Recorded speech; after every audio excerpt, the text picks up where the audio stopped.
So this is our first video. Welcome to our channel. This is Thug Mamas, and this is where we talk about life and motherhood. Where it starts and how it never ends. Ghettohood. It's the roughest, toughest hood you will ever be in. It's the ghettoest hood. But it's about motherhood. Yeah. Today's topic, being a mom. When does it start? When does the ghetto-ness start? Yeah, for you, when did it start? Once you get that positive test. I think like the mental, for me, the mental challenge of it all, like just feeling depressed and down and you don't know what's wrong with you. And when did you find out? Let's talk about that. When did you find out you were pregnant? Like, let's hear the story. Okay, November 22nd, 2021 is when I found out that I was pregnant. I didn't feel like I was acting I don't feel like I was acting different. However, my child's father felt like I needed to take a test because I was crying a lot and sleeping a lot. And so I took the test, positive, and ever since then, it's been a real shitty ride, honestly, but more mentally than physically. It's been a mental challenge, not only dealing with drama with the child's father, because once you get pregnant, everything changes. It changes. Not only that, but just like myself, like, am I going to be a good parent? Do I have money to take care of this child? God, why now? Out of all the times in my life, why now? So did you miss your cycle? Like, what was going on? Well, I think for the past few months, my cycle started to become irregular. So I just thought it was just another irregular period. But that wasn't the case. It was like, okay, child cooking. The baby brewing. So baby's brewing for her. For me, I am a mom of 4. I have 4 munchkins. The very first, I've been pregnant 3 times. God bless you. I've been pregnant 3 times. God bless you. 1 time, 1 baby. Second pregnancy, 2 children. And the last one. Hooray for the last one being just 1. The very first time that I found out that I was pregnant, it was my birthday weekend. My birthday was like on a Wednesday, I believe. It was roughly around that time. So my birthday was on the 14th, and then April 18th was the official day that I took the test, and it came out positive. Now, it was slightly faint, and me and my kid's dad had an argument about how I need to not buy a test from the Dollar Tree because it's not reliable. And funny enough, I spent $17 on a clear blue test, and it had an error on there. Those are faulty tests. It had an error on there, so I had to go back to Kroger and buy 2 tests. And funny enough, it was like clear as day, 2 lines. The first time it was faint on one side, and that just meant that I wasn't pregnant enough, honestly. The second time that I found out that I was pregnant, honestly, I knew that I was going to get pregnant. I was like, hey, we need to be careful. I'm ovulating. Be careful. No, you're not going to get pregnant. And boom, I was pregnant. And it hit me like a ton of bricks. I felt like from day 5, I was like throwing up. Completely different from my first pregnancy. Really? You didn't get sick the first pregnancy? Didn't get sick the first pregnancy. I threw up a few times during the transition between first trimester and second trimester, but not really sick. With this one, with my twins, I was sick from what felt like day 1. I was like, I know I'm pregnant. I feel terrible. Yeah. He was like, no, you're not pregnant. Took a test, pregnant. Didn't even bother to buy another one. I'm not playing those games. I never had a pregnancy scare before. Never been pregnant before, so I knew that this is what it was. Right. And I felt like a hot, flaming pile of poop, honestly. The third time, complete shock. Third pregnancy was complete shock.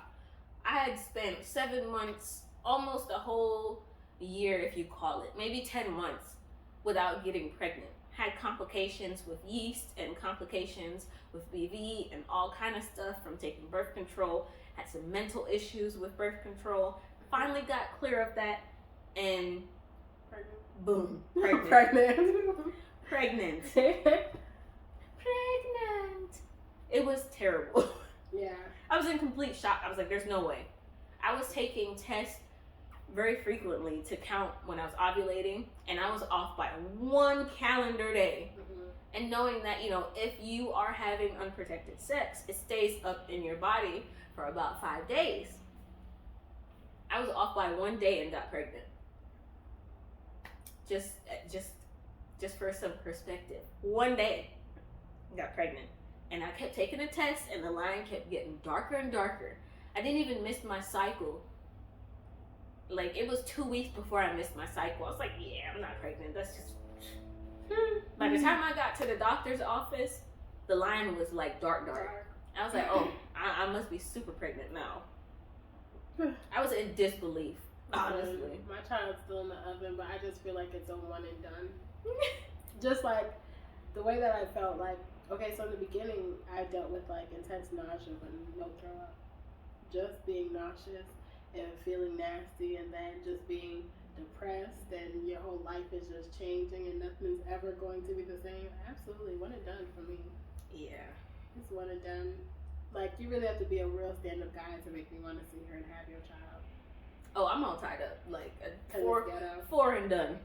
4 and done. You don't feel like you'd ever in life reverse that? I'm not going to say ever, because sometimes people change their mind, but honestly, for right now and for the next 10 years, maybe.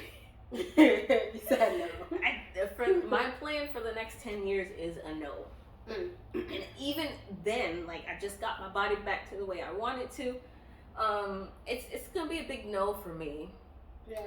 Unless I get like a surrogate. If I transfer my eggs to someone, this body is not holding any more children. There will be no more children suckling on these things, these pancakes. Girl, I've accepted my pancakes, and they're a part of me. All the wrinkles, the stretch marks, they're a part of me. I love them. I can't imagine going through it anymore, honestly. Like, my mind is completely taken away from pregnancy and the concept of it. Here supporting my friend, but that's about it. So, okay, so what's the most challenging part of motherhood? Mentally, like, the mental struggles. Yeah.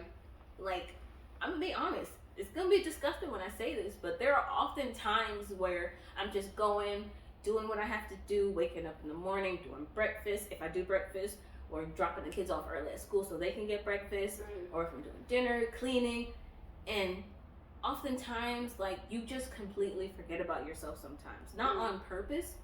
Like, you'll eat, you'll brush your teeth, but sometimes, I'm gonna go on the record and say sometimes, I'd be like, oh shit. when was the last time that you showered, ma'am? It's time for a shower. So it's just like, those are the kind of things. Like, you're so consumed with getting all the details down with your kids that you forget like some of the biggest things that are in your face, that are on your body.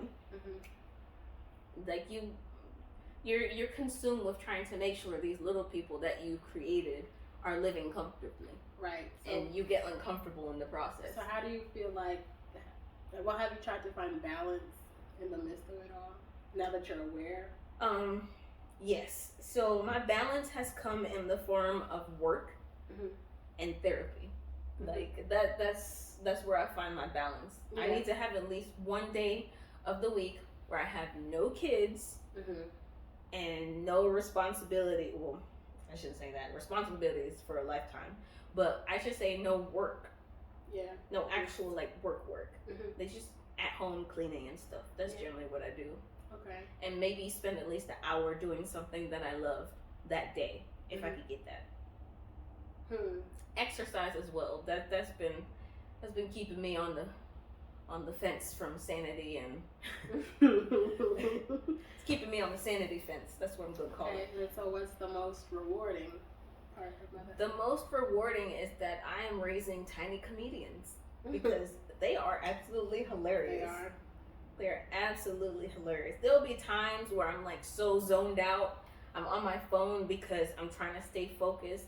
It helps me not fall asleep. Sometimes I play on my phone as a distraction to keep me from, Yeah. And they'll pull me out of that with a joke or just something really ridiculous that they say. I'm trying to think of one. I can't even think of one at the very moment, but like they just say like really funny stuff, and it's like you'll say something to them, and they'll be like, "What are you talking about?" And you forget that they've only been on the planet for 4 years or for a year or whatever the case may be, and they have no clue what you're talking about. Like sarcasm, they don't understand sarcasm.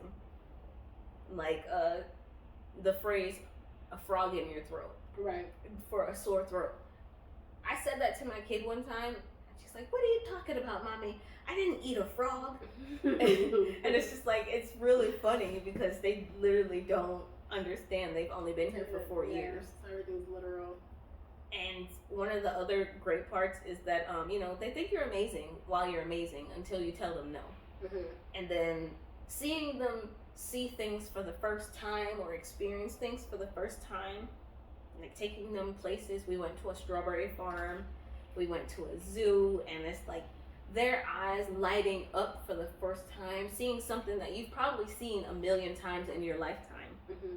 But for them, this is their first time seeing it, and you just get reminded all over again that they've only been here for a short amount of time. Yep. And they still learning. Yeah. So, and it's like they teach you some things too. They've opened my eyes. Yeah. Like seeing things from their perspective has really changed a lot. And you got 4 of them. That's 4 different perspectives to see things from. 4 fights. Yep. 4 fights. So it's definitely been a journey. Yeah. Kudos to you. My hat is off to you because I don't think I could even fathom going through pregnancy more than once. I didn't think so either until I was going through it, honestly. Girl. I said I wanted 4 kids and the universe spoke and I got 4 kids. But I didn't want them so close together. But the universe had its plans. Yeah. I said I wanted 7, but I'm reneging on that. I don't. I always said I wanted 4 and I got 4. 3 at the most, but they didn't spread them out a little bit. There's 6, 4, 4, and 1. And yeah. Whew. The 6-year-old is pretty much a teenager. Like once you hit 3, like that's when your teenage year starts in children. Pretty much. Yeah. They start talking to you and telling you their ideas and telling you that's the stage I can't what they like and don't like. It's all cute till they start talking. Listen, the 1-year-old, I bring him his food and he's like, he's doing the Drake face. I'll insert. he's doing the giving the stiff arm. Yeah, he is. It's like, no, I don't want applesauce.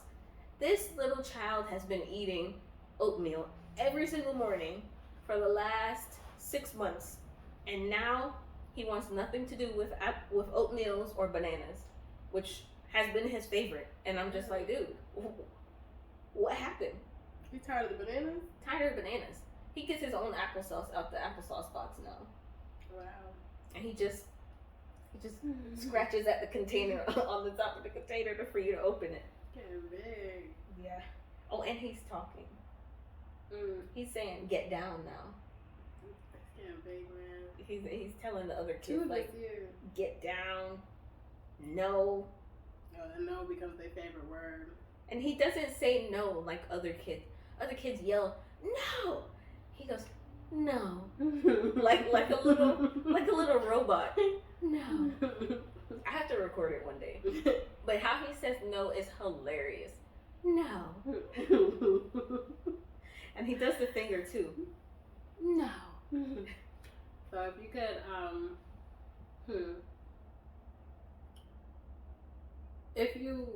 if you could have waited, would you have? I feel like it's tough, but I'm kind of glad that it happened the way it did. In my mind, I will be 40 and everyone will be old enough to be at home by themselves. That is true. So if I wanted to take like a weekend away, I could. Not necessarily that I would leave them alone, right? But I would feel okay. Yeah. Right now, I'm still like iffy about letting them stay with people. I made sure that all of them are capable of communicating in some way, shape, or form what's going on.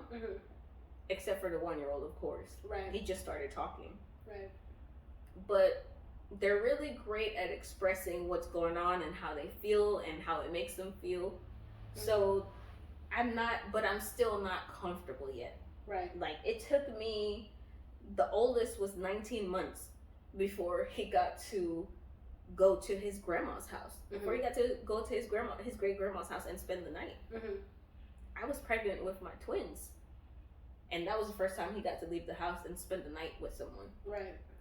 And even then, every day I was at the hospital when I was an inpatient, like, hey, how's he doing? What's he doing? And I'm like, he's just being a kid. Like, listen, I didn't ask you that. I said, what's my child doing? I want to hear his voice. Listen, I need to have a conversation. Well, he's busy playing. Okay. Okay. If that's how you're going to be. I feel like that's like the one thing that I know I'm going to struggle with is sending my child to other places, which I know. Being away from your kid, it's for me, it's like, you've carried this little person in your body for 9 months, and then you go through a drastic breakup, pretty much. Yeah. Because it's like, one, they're in your body, and there are times that I wish that I could just put my kid back in my body, because it's acceptable to carry your baby around when they're in your belly. But once they're out, it's like, oh, well, you don't want them to get germs. You don't want them to do this and that. You don't want some drastic, crazy thing to happen, plane fall out the sky or some other crazy stuff. But yeah, it's like there are times where I wish that.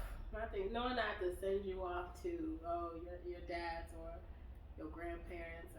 It's rough because it's like I'm not ready for that. That's one thing that it took me a long time to accept. Like, I'm gonna watch my child how I watch my child, and somebody else is gonna watch them how they want to watch them, not how you want them to watch them. Right. And if you feel so strongly about it, don't let them go. I'm not trying to make you paranoid, but that's what I had to find. Dad would watch the kids in a way that I'm just like, why? But that worked for him. And in my head, it needs to happen exactly how I want it to happen. Right. But that's not going to happen. Yep. The kids have to get different experiences from different people. So you got to let go of that sense of control. Yes. I can be very controlling. I know that. Yes. The controlling part. And then it's like, when you're pregnant, you envision the kind of kid you're going to have and what kind of toddler they're going to be. Let all of that shit fly out the window. Okay. Let it all fly out the window. You just never know. Get what you get. Okay. They could be wild. They could be the calmest baby ever. Because mine was. He cried a lot. He had a lot of separation anxiety. He was on the boob for too long. But that's okay. That's okay. But now, this child is a public speaker. He's not afraid to speak in front of an audience. He is the center of attention. He'll tell you like, hey, no one's speaking to me. I need to speak to someone. I need attention now. And he's 6. Yep. And it's like, you can't fully grasp what kind of person they're going to be from them being a baby. Yep. You just can't. And that's one thing, you have to accept what kind of kid you get. You get a nerdy kid, you got a nerdy kid. You get a wild one, you got a wild one. You have to be able to roll with the changes. Pray for some calmness. You got to be able to roll with the changes. And they basically grow month by month. Like, yeah, it's funny and annoying when parents say, oh, they're 23 months, they're 16 months, but there's a reason for that. They literally grow in intelligence and physically on a month by month basis, pretty much. So, yeah. Yeah, I really never understood the 23 months. So at 18 months, my oldest was speaking, and no one understood him except for me. By 19 months, everyone knew what he was saying, and he would not shut up. Talking too much. Talking everyone's ear off. And it's just a drastic change on a month-to-month basis. Like, they go from not being able to hold their head up to, like, spinning in circles. Talking too damn much. Like the talking never stops at some point. Mommy, I think I'd like to make this invention. I'd like to go to the moon. The most interesting conversations. The most interesting conversations. It's like one of those conversations like, by the way, I'm pro weed, so like, if you've ever experienced being around someone who is under the influence, children don't do drugs, but if you've ever experienced being around someone who's under the influence of, you know, the devil's lettuce, children are pretty much that without the actual drug. Yeah. They just talk and talk, they have millions of ideas, and the world is just amazing to them until you tell them it's time to take a nap. And that's when you shattered their whole world. The nap situation is just not. It's not. Shattered their whole world. No one wants to take a nap. So who was your most challenging kid, and who's the easiest? And why? My most challenging. Oh, that's a tough one. Honestly, they're all pretty challenging. Yeah. They all come with their little quirks. Yep. Okay. The youngest one is starting to feel his Cheerios. He listens very well. Like if I say, hey, can you pick that up and bring it to me, please? Or can you put that in the trash? Go get that and put it in the trash. Like he listens scarily well. So I'm concerned because it's too good to be true. But that could be who he is. Who knows? The other ones are pretty much teenagers at this point, honestly. Yeah. The 4-year-olds are teenagers. The 6-year-old's a teenager. But he still wants to be in my good graces. It's nothing like a strong, I'm disappointed in your actions. That really, you know, it makes me sad when you say you're disappointed in my actions. And I'm like, hey, let's try to work on these actions. Which makes sense. Let's not keep on saying sorry and not making changes. And it's like, it's funny. People think I'm crazy when I say that that's how I talk to my 6-year-old, but it's how I talk to my 6-year-old. Yeah. And I mean, he understands what I'm saying. We have conversations all the time. Yeah, he's really well versed. Very much so. Yeah, I mean, the hardest part of motherhood was probably postpartum depression, honestly, though. I'm not looking forward to that. I mean, not everyone gets it. I feel like I've experienced a little touch of antepartum, for sure. For a very, I think the entire first trimester. That's a common thing in the first trimester. It's just like you don't know what's up and what's down. No, you don't have motivation to do nothing. You're physically not well to do anything. Do things. You know, you don't have to be feeling sick. It's like being in a dark hole that you can't get out of, and you just don't know what's wrong. You don't know how to break it. So you just lay in it. I mean, with pregnancy, sometimes you're just hungry. Sometimes you're literally just hungry. You got gas. Man. And there's no shortage of gas in pregnancy. Man. Just laying in. My first trimester was mentally very rough. You know? Very rough. Your first trimester is definitely a rough time. I worked, I'm pretty sure that I worked for my whole entire pregnancy with the first one. Second one, I did not work at all. I was just I worked for a short amount of time, but carrying twins was a lot for my body and my short stature. If you don't know, I'm 4'11", and the hip pain and everything, like I couldn't do too much. The last one, I was all over the place. This 2020 pregnancy, I was working for the census, I was going to class, I was doing Uber Eats, I was all over the place. I was outside a lot. No, I haven't done any conventional work during this pregnancy, and I haven't had the urge to. So it's like, how do pregnant women balance like, oh, I need money, but oh, this world is just too dark. I don't feel like doing anything. Yeah, it's rough. Yep. And even with this last one was the last one was the first child that didn't get my full attention for at least a whole entire year. So like when I had this child, I worked for a major company that did deliveries. I'm not gonna say their name because they're trifling. But I worked for that company, and it was like 10-hour shifts, and I was engorged with breast milk and in pain by the time I got home, because I had to use one break for eating and one break for for pumping. And let me tell you that I cried most of that time. For the few months for the 3 months that I worked there, I cried every single day. Oh, wow. I cried while I was pumping in the private room. I would go to the bathroom and cry. At some point, it just got so much that I was crying at my workstation. Wow. I just have to take my gloves off and wipe my tears and keep on working. And just keep going. It's like, man, I have to drop my kids off. But I know they're at school and they're learning, but it's so hard. Like, even though they're older and I know they're doing stuff, it's just so hard to be separated from them. Like, my kids, when I dropped them off at daycare for the first time, no one even looked back at me. Not one child. Ready to go. Not one child looked back at me. They were just like, peace out, Mom. They're ready to go play. And then on top of that, things just started opening back up. So it's just like, them kids are ready to go play. And then they come home and it's like, we had so much fun. Oh my gosh. And I'm like, I'm glad y'all had fun while I was miserable. I was missing you guys and you guys were hunting Easter eggs. They're able to communicate. Yeah. I don't ever want to send my child anywhere when they can't communicate. And they adapt well. The children adapt really well. And it's just but yeah, I had a lot of strong-spirited children who know what they want, know what they don't want. And sometimes you really have to talk them down. Like, come on, let's think about this. Yeah. If you destroy this, the consequences for you destroying it is that, I'm not going to trust you around my stuff. I'm not going to give you more stuff to destroy. Then you're going to have to sit in timeout, and you're not going to like that. Yeah. Timeout is pretty much prison to children. No one wants to miss any of the fun stuff. They don't.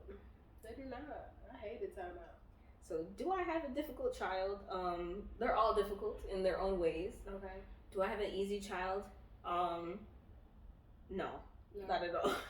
Yeah, they all have their times where they want to do what mommy wants to do, and they want mommy to be happy, and that's not their responsibility. But they're more trying to appease me, I guess I should say. Right. Where they'll, oh yeah, I'm gonna help you clean up. But I'm gonna tell you about these kids. They know about money already, and so everything they do. So can I get a coin for that? Can we go to the Dollar Tree? They want the little reward. They want a reward. That's actually a good idea, though. That's a good reward system. That's not a bad idea, honestly. It's gotta be a full $1, though. It gotta be a full $1. We're gonna work up to the $1. Yeah, 50 cents. 25 cents per task. Yeah. I think that 10-year-old mark is like, okay, get some money. When I was 10 years old and I got $50, listen, nobody can talk to me. No one can talk to me. I have $50 in my pocket. Excuse me? I'm rich. You feel real rich until you get older. You realize this $50 ain't shit. Dude, what? That's gas money. Gas. Man, that is gas money. You can't even pinch off a piece of it on the top to get a snack. Adulting, ghetto. Adulting is ghetto. Motherhood, ghetto. Pregnancy. Ooh, Iraq. You said Iraq. It is challenging, man. Yeah. It's challenging. Shout out to all the women who are doing it. You got if you got more than one, shout out to you for real. Oftentimes you feel like giving up. Sometimes you think about driving away from home and not going back. But guess what you do? You go back. You go home. You pick them kids up. You make them food. They laugh, they cheer, they get mad at you, tell you they don't like you. And you just keep on going. Do you ever feel like your kids hurt your feelings? Or do you just be like, it's just a child? I am not made out of stone. Those tiny words hurt my heart. They do. Yeah. And it's like, you have to set that boundary for yourself. Right. You have to keep reminding yourself, yeah, that was kind of hurtful, and you kind of being a gremlin. That's real messed up that you just said that to me. But I have to remind myself that you're a child. You just got here on this planet. Okay. You're being influenced by outside sources, and you don't actually know what you're saying. And if you do know what you're saying, I can't take it. I can't let you know that I'm hurt by this. Right.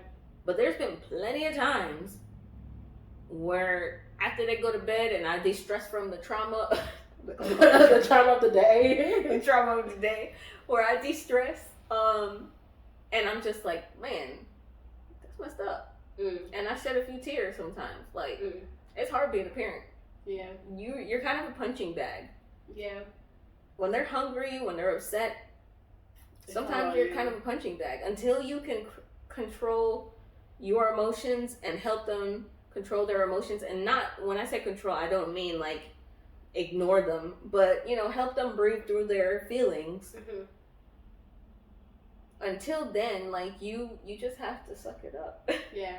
You gotta take the punches until you guys come up with a way to express themselves without being hurtful. Right. And even as an adult, I still have a hard time expressing myself without being hurtful. Same. So it's like, kids, you build your filter into your kids. Like, when they think about saying something or doing something, even my 6-year-old will be like, yeah, well, I knew I wasn't supposed to do it because I remembered what you said, that I wasn't supposed to be doing that. But then I thought, that kind of looks fun. So, do it anyway. Yeah. And it's just like your voice, it becomes their conscience at some point. That tells them, hey, don't do that and stuff like that. That's very true. Even at a grown age. My 6-year-old has confirmed it. Like, oh, you know, my brain told me to do this, but, you know, I had other ideas. Like, even in my grown age, like, when I do something, you could always hear your mother's words, like, you're not supposed to be doing that. Exactly. That's for a lifetime. That is a lifetime. Yeah. Kudos to all the moms. Shout out to all the moms. Yeah, shout out to you. It's the roughest, toughest hood you'll ever be in. It takes a lot of mental strength. And it's for life. Like, okay. It takes a lot of mental strength. Life.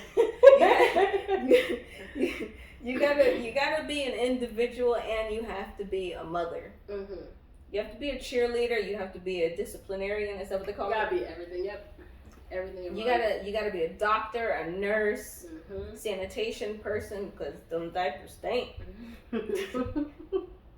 You gotta do all kind of stuff. Man, that is crazy.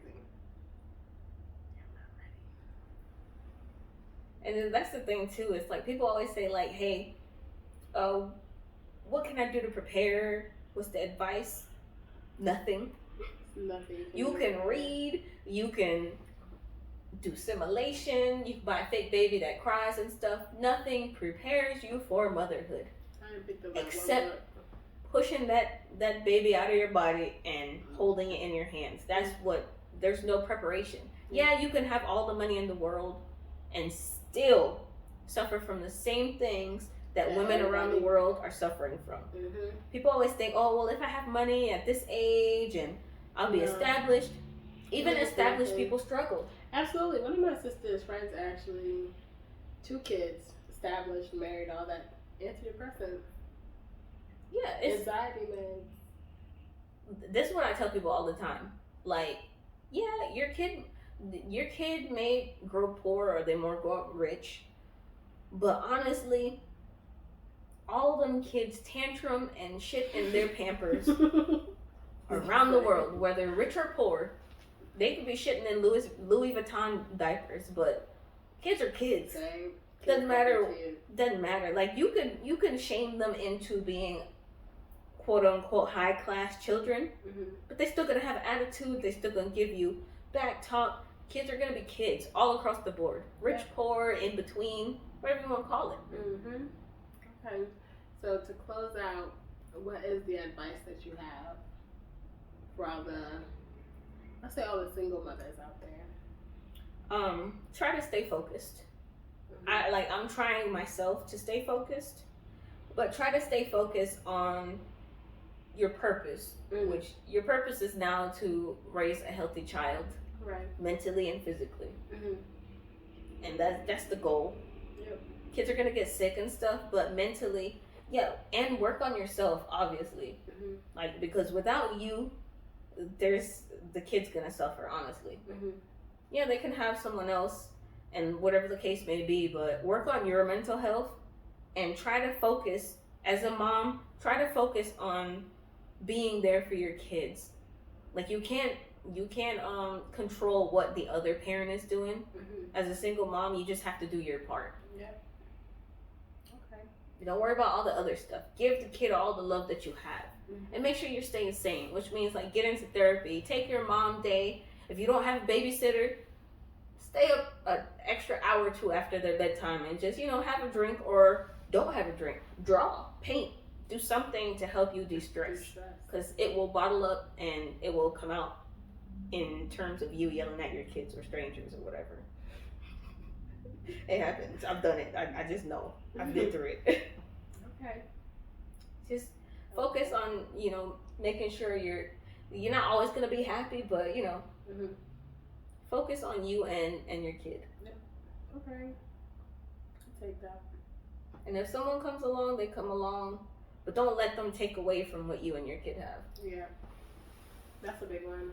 People will come and go. Like, that's just my mindset. Like, men will come and go, women will come and go, whatever you're into, honestly. Yeah. But if you and your children are forever. Amen. That's a good one. Forever we locked in. Locked in. To my DNA. That's creepy. We locked in. All right, so sayonara. Thank y'all.